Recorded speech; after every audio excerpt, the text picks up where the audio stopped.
Welcome dear rockets, कैसे हैं आप सभी दोस्तों। जैसा कि हम जानते हैं कि ओवर पॉपुलेशन और ग्लोबल वार्मिंग हमारे लिए कितनी बड़ी खतरे की घंटी है। इस चीज से इंसानों को कितनी परेशानियों का सामना करना पड़ सकता है कि हम सोच भी नहीं सकते वैसे तो। और यही चीज इस मूवी में बखूबी दिखाने की कोशिश की गई है। दोस्तों, ये मूवी 1973 में बनी थी। उस टाइम के लोगों ने ये अंदाजा लगाया था कि 2022 में पॉपुलेशन बहुत ज्यादा बढ़ जाएगी, नेचुरल रिसोर्सेज पूरी तरह से खत्म हो जाएंगे। अब यह सुनकर आप ये मत कहने लग जाना कि 2022 में तो ऐसा कुछ हुआ ही नहीं। असल में दोस्तों, ये सिर्फ 1973 के लोगों ने अंदाजा लगाया था कि अगर अभी की गवर्नमेंट पॉलिसीज वगैरह नहीं बनती तो ऐसा हाल हो सकता है 2022 में। तो इस मूवी में हमें 2022 का समय दिखाया गया है जहां पॉपुलेशन इतनी बढ़ चुकी है कि लोगों को खाने पने और रहने तक की चीजों का इंतजाम करना बहुत मुश्किल हो गया है। साथ ही ग्लोबल वार्मिंग से सारे नेचुरल रिसोर्सेज खत्म हो चुके हैं। अब चाहे कोई कितनी भी खेती क्यों ना कर ले, फसल उगती ही नहीं है। लेकिन जैसा कि हम जानते हैं कि दुनिया इधर की उधर क्यों ना हो जाए, अमीरों का जब तक भगवान कुछ करे ना उनका कोई कुछ नहीं बिगाड़ सकता। ठीक यही चीज मूवी में भी दिखाई गई है।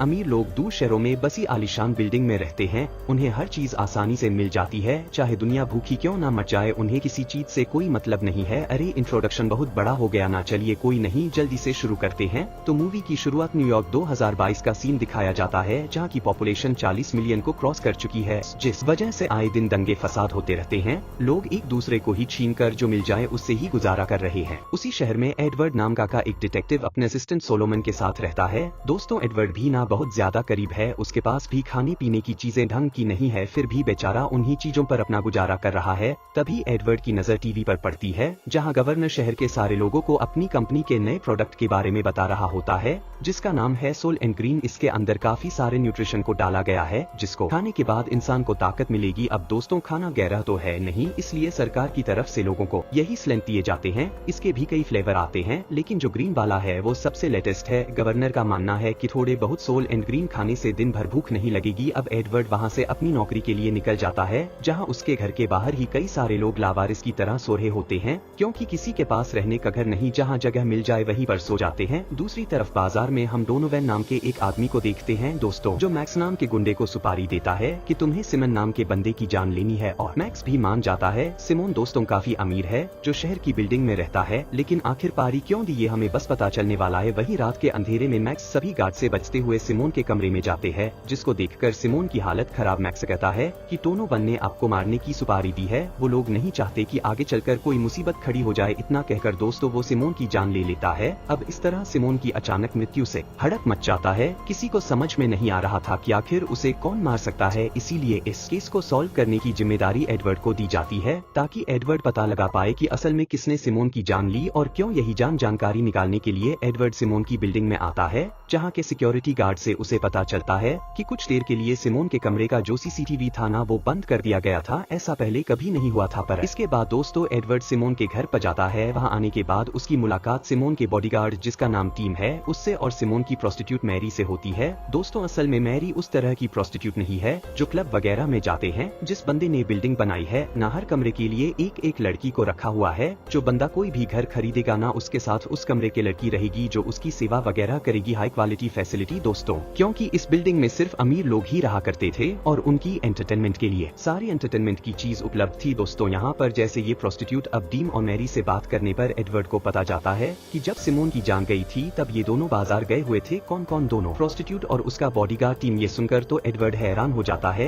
कि ऐसे कैसे दोनों एक साथ बाजार चले गए, कुछ तो गड़बड़ है। यहाँ पर वो पूरे घर की अच्छे से तलाशी लेता है लेकिन उसे वहाँ कोई खास चीज नहीं मिलती दोस्तों। लेकिन घर की चीजें काफी आलीशान थी, इसलिए एक तकिए की कब्र के अंदर एडवर्ड को जो भी खाने पीने की चीजें अच्छी लगती उसे भर लेता ताकि यानी का कुछ तो फायदा हो जाए उसे भी। अब घर आकर एडवर्ड सोलोमन को सर्वे रिपोर्ट दिखाता है जो कि सोल एंड कंपनी के थी और वो सर्वे रिपोर्ट उसे सिमोन के घर से मिली थी। एडवर्ड कहता है कि जरा इसको अच्छे से देखो और समझकर बताओ क्या इससे कोई सुराग मिल सकता है। सिमोन की हत्या का मतलब साथ ही एडवर्ड उसे कुछ खाने पीने की चीजें दिखाता है जिसमें मीट और फ्रूट्स वगैरह होते हैं। उसको देखकर तो सोलोमन की आंखों में दोस्तों जैसे आंसू आ जाते हैं क्योंकि कई सालों के बाद उसने इन चीजों को देखा था, वरना तो बेचारा सोलन खाकर ही अपनी जिंदगी गुजार रहा था। में दोस्तों काफी बुरा हाल है इनका। अगले दिन ट्यूसडे का होता है। इस दिन बाजार में काफी ज्यादा भीड़ होती है, क्योंकि आज के दिन सरकार की तरफ से लोगों को थोड़ा सा पानी और थोड़ा सोलन दिए जाते हैं, वो भी मोटी कीमत में। दोस्तों आज के दिन ही खरीदी हुई चीजों को लोग पूरा हफ्ता चलाते हैं। उन्हीं चीजों को खरीदने के लिए सोलोमन भी लाइन में लगा होता है।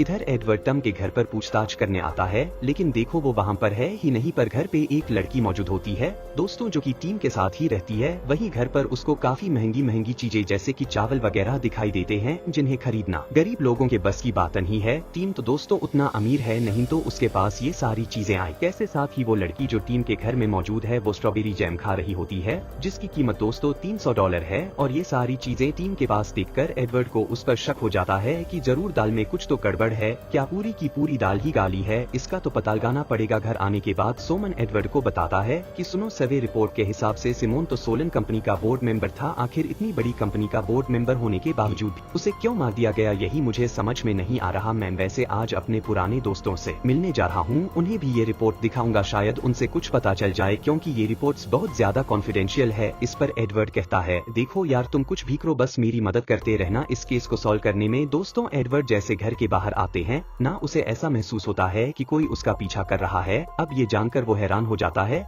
कि कौन है। एडवर्ड तुरंत अपने सीनियर हैचर को फोन से सारी बात बता देता है और यह भी कहता है कि मुझे टम पर शक है, वो जरूर सिमोन की हत्या से जुड़ा हुआ है कैसे भी करके। लेकिन तभी एचर के ऑफिस में डोवेन पहुंच जाता है दोस्तों, जिसने पता है ना सिमोन को मारने की सुपारी दी थी। वो यहाँ पर सिमोन के केस को बंद करवाने के लिए आया होता है। दोस्तों डोनोवेन भी सॉल्वेंट कंपनी का बोर्ड मेंबर है। वो कंपनी काफी बड़ी है, इसलिए उस कंपनी के बोर्ड मेंबर्स की बात पुलिस वगैरह भी टाल नहीं पाते, इसीलिए हैचर उसके कहने पर यह केस बंद करने के लिए मान जाता है। इधर एडवर्ड दोबारा मैरी से पूछताछ करता है, जहाँ वह बताती है कि 1 महीने पहले से ही काफी बदले बदले लग रहे थे। वो एक फादर के पास भी गए थे अपने कन्फेशन के लिए। दोस्तों क्रिश्चियन धर्म में चर्च के फादर को बहुत अहमियत दी जाती है। अगर किसी से कुछ गलत काम हो जाए या किसी बात को लेकर उन्हें गिल्ट महसूस हो रहा हो, तो वो फादर के पास जाते हैं, उन्हें अपने दिल का सारा हाल बता देते हैं, ताकि फादर उनको ब्लेस कर पाए, जिससे हो सकता है कि गलत काम करने वाले इंसान के पाप एक तरफ से धुल जाएं। और यही करने के लिए सिमोन भी 1 महीने पहले किसी फादर के पास गया था। ये सुनकर एडवर्ड तुरंत उस फादर के पास जाता है, ये जानने के लिए कि आखिर वह किस बात का कन्फेशन के लिए वहाँ पर आया था। लेकिन दोस्तों वहाँ पर आने के बाद उसे फादर काफी परेशान दिखाई देते हैं, क्योंकि डेली हजारों की तादाद में गरीब लोग यहाँ पर आते हैं, जिनकी देखभाल करना भी फादर की ही जिम्मेदारी है। वो एडवर्ड से कहते हैं कि देखो अभी तो मेरी हालत बात करने की है, नहीं कल सुबह आ जाना, उस टाइम ज्यादा लोग नहीं रहेंगे, तो हम उस समय आराम से बातें कर सकते हैं।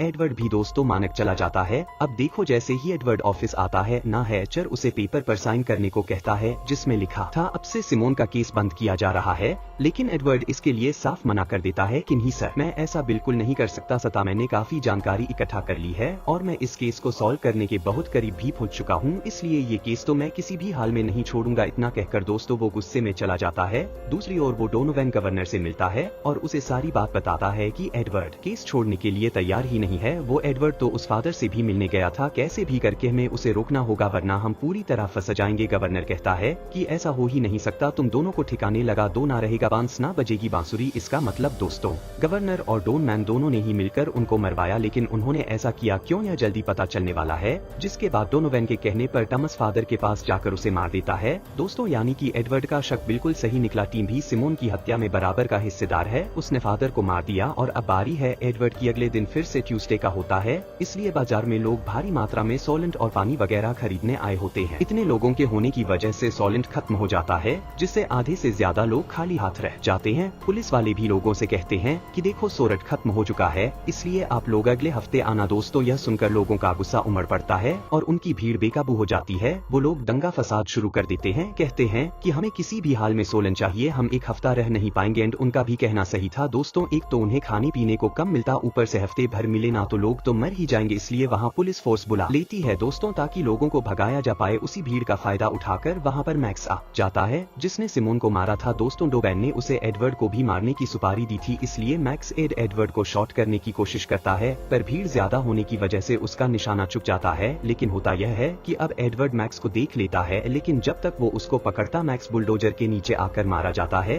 दोस्तों बुलडोजर को यहाँ पर इसलिए लाया गया था ताकि सारी भीड़ को बुलडोजर में भरकर उन्हें डंप किया जा सके, क्योंकि पुलिस के पास और कोई चारा नहीं बचा था भीड़ को भगाने के लिए। इसलिए वो निर्दय होकर दंगा करने वाले लोगों को मारकर शहर से बाहर डंप करने के लिए लेकर जा रहे थे। और यह देखकर बाकी सारे बचे हुए लोग वहाँ से भागने लगते हैं। सच में दोस्तों बड़ी तकलीफों के साथ गुजार रहे हैं ये लोग अपनी जिंदगी। अब अगले सीन में सोलोमन अपने दोस्तों से मिलता है और उन्हें वही सर्वे रिपोर्ट दिखाता है, जिसको देखकर वो लोग बिल्कुल हैरान कि ये सोलोमन को कहां से मिल गया। वो लोग बताते हैं कि हम खुद ये जानकारी निकाल रहे हैं कि आखिर सिमोन को किसने मारा, क्योंकि जहां तक हमें लगता है कि सिमोन को सोलेन के काले सच के बारे में पता चल गया होगा और सोलेन कंपनी के बाकी मेंबर्स को लगा कि सिमोन सोलेन का काला सच सामने ना लेकर आ जाए, इसीलिए उन लोगों ने उसको मार दिया। हम उस काले सच के बारे में जानते हैं, लेकिन हमें कंफर्मेशन चाहिए यह था कि जैसा हमारा शक है वो सही है या गलत, और अगर हमारी बात सही हुई तो हम इसकी शिकायत नेशनल काउंसिल में कर सकते हैं, जिस सरकार हमारी मदद करेगी सोलन कंपनी को बंद करवाने में। दोस्तों यहाँ कौन से काले सच की बात हो रही है, बस थोड़ी देर में पता चल जाएगा। कुछ देर के बाद एडवर्ड जैसे घर पर आता है, उसे वहाँ पर सोलोमन का लिखा हुआ नोट मिलता है कि मैं अपने असली घर जा रहा हूँ। अब ये सुनकर एडवर्ड घबरा जाता है और भागते हुए हॉस्पिटल आता है। दोस्तों हॉस्पिटल ऐसी फैसिलिटी प्रोवाइड करती है जिसमें इंसान खुद की जान दे सकता है, मतलब कि अगर किसी इंसान को जीवन से मन भरा है तो वह खुद को हॉस्पिटल में जाकर मारने का तय कर सकता है। इससे उसके जानने वालों को थोड़े पैसे भी मिल जाते हैं, जिसके बाद मरे हुए इंसान की बॉडी को डंप करने भेज दिया जाता है। इसलिए सोलोमन भी अपनी जान देने के लिए जा रहा है। एडवर्ड जैसे ही ये पढ़ता ना तो भागकर सोलोमन के पास जाता, समझाने की कोशिश करता है कि तुम ऐसा कर क्यों रहे हो। सोलोमन कहता है कि देखो यार, मैंने अपनी जिंदगी जी ली है,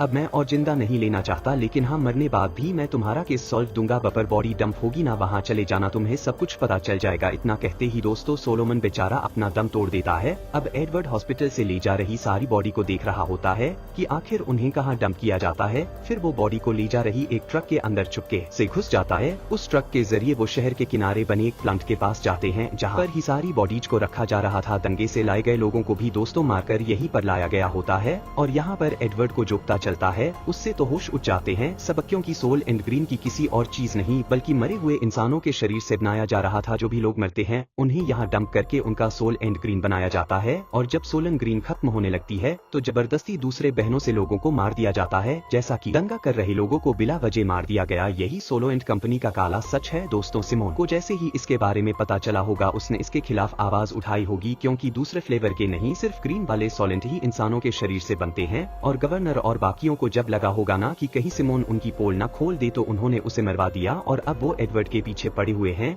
क्योंकि वह भी जान चुका है सोलन का काला सच। एडवर्ड जैसे ही सोलोमन के दोस्तों को यह बताने जा रहा होता है कि उनका शक सही था, तभी वहाँ पर टम अपने गुंडों के साथ पहुँच जाता है। ये सभी दोस्तों यहाँ पर एडवर्ड को मारने के इरादे से ही आए थे। एडवर्ड भी उनसे लड़ने की कोशिश करता है और काफी लोगों को शूट करके मार भी देता है, पर तब भी उसको गोली लग जाती है। लेकिन दोस्तों वो हिम्मत नहीं हारता और टीम की भी जान ले लेता है, जिसके बाद वहाँ पर हैचर और बाकी पुलिस वाले पहुँच जाते हैं। एडवर्ड हैचर से कहता है कि सोलोमन के दोस्तों से कहना उनका शक सही है, बाकी वो खुद संभाल लेंगे। हैचर कहता है कि हाँ मैं कह दूंगा, पर तुम्हारा भी हॉस्पिटल जाना जरूरी है। इसलिए बाकी पुलिस वाले दोस्तों एडवर्ड को हॉस्पिटल लेकर जाते हैं, लेकिन रास्ते में एडवर्ड सिर्फ यही चिल्ला रहा होता है कि सोल एंड ग्रीन मत खाना, वो हमारे जैसे गरीबों के शरीर से ही बना है। दोस्तों इतना कहने के साथ दोस्तों डायरेक्टर ने हमारे साथ धोखा किया और यहीं पर ये मूवी खत्म कर दी। बाकी आप डायरेक्टर पर कोई टिप्पणी करना चाहते हैं तो कर सकते हैं। बाकी मिलते हैं आपसे अगली वीडियो में। ध्यान रखिएगा अपना and finally thanks for watching.